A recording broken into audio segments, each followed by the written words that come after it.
ಮೂರನೇ ವರ್ಷಕ್ಕೆ ತುಂಬಾ ಗಂಭೀರವಾಗಿ ನಮ್ಮಲ್ಲಿ ಕರ್ಣಹಾಸಿಗೆ ಅಂತ ಬರುತ್ತೆ. ಅಂದ್ರೆ ಕರ್ಣಹಾಸಿಗೆ ಅಂದ್ರೆ ಸ್ಪಿರಿಚುವಲ್ ಅನಾಟಮಿ.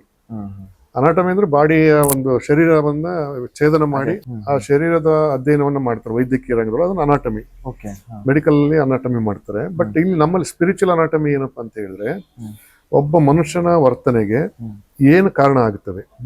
ಒಬ್ಬ ಮನುಷ್ಯ ಇವತ್ತು ರೋಹನ್ ಬಾರ್ಗೋಪುರಿ ಹಿಂಗಿದ್ದಾನೆ ಅಂದ್ರೆ ಅವನ ವ್ಯಕ್ತಿತ್ವ ಈ ತರದಲ್ಲಿ ಇರೋದಕ್ಕೆ ಕಾರಣವಾಗಿರ್ತಕ್ಕಂಥ ನಮ್ಮ ದೈಹಿಕ ಮತ್ತು ಮಾನಸಿಕ ಸಂಗತಿಗಳು ಏನು ಅನ್ನೋದನ್ನ ಅರ್ಥ ಮಾಡಿಸುವಂತ ಕೆಲಸವನ್ನ ಆ ಒಂದು ಕರ್ಣಹಾಸಿಗೆ ಮಾಡುತ್ತೆ. ಚನ್ನಬಸವಣ್ಣವ್ರು ಬರೆದಂಥದ್ದು.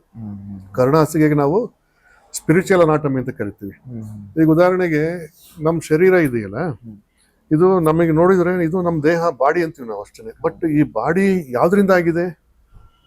ಬೇಸಿಕ್ ಸೆಲ್ ಅಂತಾರೆ scientifically. Cell collection of cells ಅಲ್ವಾ, ಅದು ಸೈನ್ಸ್. ಅದು ಸ್ಪಿರಿಚುವಲ್ ಅನಾಟಮಿಲಿ ಏನ್ ಮಾಡ್ತಾರೆ ಅಂತ ಹೇಳಿದ್ರೆ, ಈ ಶರೀರದೊಳಗೆ ಈ ಬ್ರಹ್ಮಾಂಡದಲ್ಲಿ ಏನಿದೆ ಅದೆಲ್ಲದೂ ಕೂಡ ಇದರೊಳಗಿದೆ ಅಂತ ಹೇಳ್ತಾರೆ. ಈ ಬ್ರಹ್ಮಾಂಡ ಅದಾಗಿರ್ತಕ್ಕಂಥದ್ದು ಯಾವ್ದ್ರಿಂದ? ಪಂಚಭೂತಗಳು ಮತ್ತು ಆತ್ಮತತ್ವ, ಪರಮಾತ್ಮ ಮತ್ತು ಪಂಚಭೂತಗಳು ಸೇರಿ ಆಗಿರ್ತಕ್ಕಂಥದ್ದು ಈ ಬ್ರಹ್ಮಾಂಡ. ಹಾಗಾಗಿ ಆ ಪಂಚಭೂತಗಳು ನಮ್ಮ ಶರೀರದೊಳಗಿದ್ದಾವೆ, ಪರಮಾತ್ಮ ಆತ್ಮ ರೂಪದೊಳಗೆ ನಮ್ಮೊಳಗಿದ್ದಾನೆ. ಈ ಪಂಚಭೂತಗಳು ಮತ್ತು ಆತ್ಮತತ್ವ ಸೇರಿ ನಾವು ಆಗಿರ್ತಕ್ಕಂಥವ್ರು. ಈ ಪಂಚಭೂತಗಳ ಸೇರುವಿಕೆ ಒಳಗೆ ಸ್ವಲ್ಪ ಮೆಜರ್ಮೆಂಟ್ ವ್ಯತ್ಯಾಸ ಆಗಿರುತ್ತೆ. ಅದಕ್ಕೆ ಒಬ್ಬೊಬ್ಬರಿಂದ ಕೆಲವರಲ್ಲಿ ಪೃಥ್ವಿ ತತ್ವ ಜಾಸ್ತಿ ಇರುತ್ತೆ, ಕೆಲವರಲ್ಲಿ ಜಲತತ್ವ ಜಾಸ್ತಿ ಇರುತ್ತೆ, ಕೆಲವರಲ್ಲಿ ಅಗ್ನಿ ತತ್ವ ಜಾಸ್ತಿ ಇರುತ್ತೆ, ಕೆಲವರಲ್ಲಿ ವಾಯು ತತ್ವ ಜಾಸ್ತಿ ಇರುತ್ತೆ, ಕೆಲವರು ಆಕಾಶ ತತ್ವ ಜಾಸ್ತಿ ಇರುತ್ತೆ. ಹೀಗೆ ಒಂದೊಂದು ತತ್ವಗಳ ಏರುಪೇರಿನ ಕಾರಣಕ್ಕೆ ನಮ್ಮ ವ್ಯಕ್ತಿತ್ವನೂ ಆ ತರದ ರೂಪಗಳಿಂದಿರುತ್ತೆ ಅನ್ನೋದನ್ನ ಚನ್ನಬಸವಣ್ಣವ್ರು ದಾಖಲಿಸ್ತಾ ಹೋಗ್ತಾರೆ. ಹೌದು. ಈಗ ಉದಾಹರಣೆಗೆ ಈ ಅಗ್ನಿ ತತ್ವ, ಅದಕ್ಕೆ 2 ಆಯಾಮಗಳಿದಾವೆ. ಅಗ್ನಿಯ ಒಂದು ಗುಣ ಏನಪ್ಪಾ ಅಂದ್ರೆ ಬೆಳಕು ಕೊಡೋದು ಮತ್ತು ಸುಡೋದು. 2 ಅಗ್ನಿನೇ ಮಾಡೋದು ಕೆಲಸ ಅಲ್ಲ. ಅದೇ ತರದಲ್ಲಿ ನಮ್ಮೊಳಗೆ ಅಗ್ನಿ ತತ್ವ ಇದೆ.